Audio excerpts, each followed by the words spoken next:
Hello everyone, welcome to the special section, Importance of Bonds.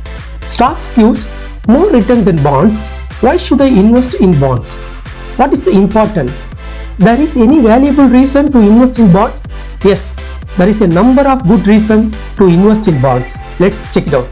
During the uncertainty period like possibility of market crash, pandemic period, high inflation period, that time most of the stocks may not perform well, may only give the negative return or zero return. So that time bond market perform well, we get the decent return by investing in bonds. We can maintain our healthy portfolio. Function of bonds. When companies, whether it is private companies or government companies, need to raise the fund or capital for the business development, so they borrow loan from the investors or public through this bond market. Why may not go to the bank and non-financial institution? If they may borrow the loan from the bank or other non-financial institutions, they have to pay more interest rather than this bond market. That is why they approach through this way. Definition. We simply say the bond issuer pay the fixed interest rate at the regular interval period for borrowing the loan from the public or investors. Types. So number one, government bonds. So three variety of government bond are available: T-bills, T-notes, simply say notes, and bonds.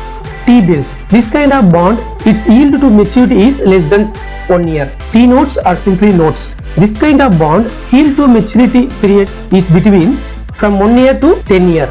Bonds. This category, yield to maturity more than 10 years. Say example, G-section bonds, sovereign gold bond are the example of government bonds. Number two, corporation bonds. Two types of corporation bonds are there, private and another one is public. Private means private companies issuing this kind of bond. Example, say TCS. Public corporation means public companies issue this bond. Say example, SBI, State Bank of India. Number three, municipal bonds. Some of the state government or some of the local municipality issued this kind of bond. Most of the bond should be tax free, but not all the bonds.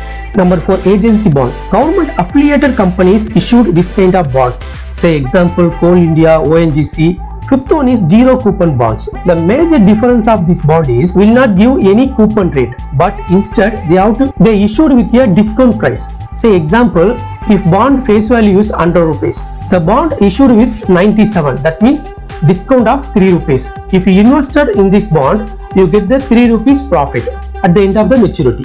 Next, characteristics. If you don't understand the bond characteristics, may not be chosen good bond. If well known about promoter quality, you can invest that company bond.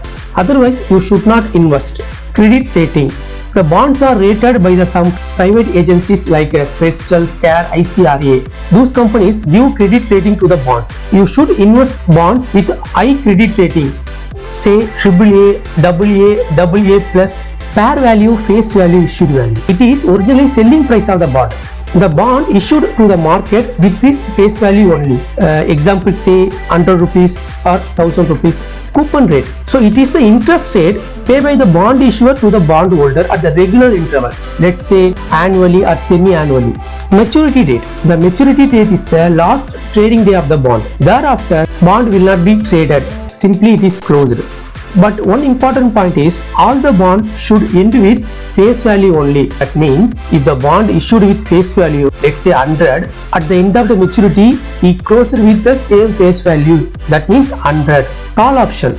When the bond issuer can redemption or take back their old bond and issue the new bond before its maturity date. Say example, if the bond issuer issue the bond with 9% interest, but after several years, let's say 2 to 3 years, new bond coming to the market with the less interest, let's say 8%. That time bond issuer take back the old bond, issue the new low rate interest bond to the market. Put option. When the bondholder can prime his principal before the bond maturity period. Convertible bond means the bond can be converted into the stocks in some period. Say example, a bond issuer issued the bond with 12% interest. After some period, the bond issuer may not able to give the same return, say 12%. That time, the bond issuer can possible to convert the bonds into stocks. Thereby, they will give less interest. Non-convertible bonds. This type of bond cannot be converted into the stocks. Secured bond. Secured bond means bond issuer pledged his asset with the trustee. Suppose the bond issuer defaulted, that time our principal will be paid by the trustee. Unsecured bond. Bond issuer not pledged his asset with the trustee while issuing the bond. Generally, top quality companies issued this kind of unsecured bond. Bond price versus yield rate. In general, bond prices and interest rate moves in opposite direction. If bond price decrease, yield will increase, or bond price increase, yield will decrease. Factor affecting the bond prices. Two main factors affecting the bond prices. Number one, new arrival of high interest rate bonds. Say example, if new bond come to the market with high interest rate, that time the existing bondholder take out the money from the old bond, invest into new bond. So existing bond price will decrease. Second one is some period like government increase the interest rate due to the inflation and the possibility of market crash, countries war. Those period, new bond coming to the market with less interest compared to that existing bond. So that time existing bond price will increase. Tax deductions. So ATC, CCD, 54EC, to use this section, two tax deductions, but tax-free bonds, no tax deduction applicable. Listed, unlisted bonds. So listed bonds means this bond issued by well-established top quality companies or government agencies. Unlisted bond means some small company or entity issued this kind of bonds. The short-term capital gain and the long-term capital gain duration is not same in terms of listed bond and unlisted bonds. Let's check out. LTCG means long-term capital gain. STCG means short-term capital gain. So in listed bond, long-term capital gain should be more than 1 year. But unlisted bonds, it should be more than 3 years. What is the importance of long-term capital gain? Because long-term capital gain, we use the indexation benefit. Indexation means inflation adjusted with the purchase price. So if you go for the long-term capital gain, example, let's say I have invested 10 lakhs in bonds with yield rate of 10% per year. After 3 years, I get the 30%. That means 3 lakhs rupees, I get the capital gain. In general, I should pay 20% tax from my capital gain. That means 3 lakhs, I have to pay 20% tax, say 60,000. But by indexation benefits, the same scenario, I have to pay less tax. So how I will explain now. Assume that the same scenario, that means 10 lakhs invested, 10% yield rate. After 3 years, I get the 3 lakhs, right? My total money is 13 lakh.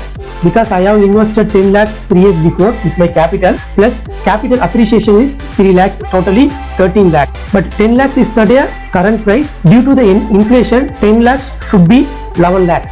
Total 13 lakhs. Now inflation adjusted price is 11 lakh. So 13 lakhs minus 11 lakh, 2 lakhs. Per 2 lakhs, I have to pay 20% tax. Say 40,000. So instead of 60,000, I have to pay only 40,000. It is really amazing. Regarding short-term capital gain, this capital gain should be added with your regular income and pay as per your income tax slab. Never forget about Mr. Buffett principle. This section will informate you. Thanks for listening. Disclaimer, I am not SEBI registered person. This is only for education purpose only. So consult with your financial advisor before investing in the market.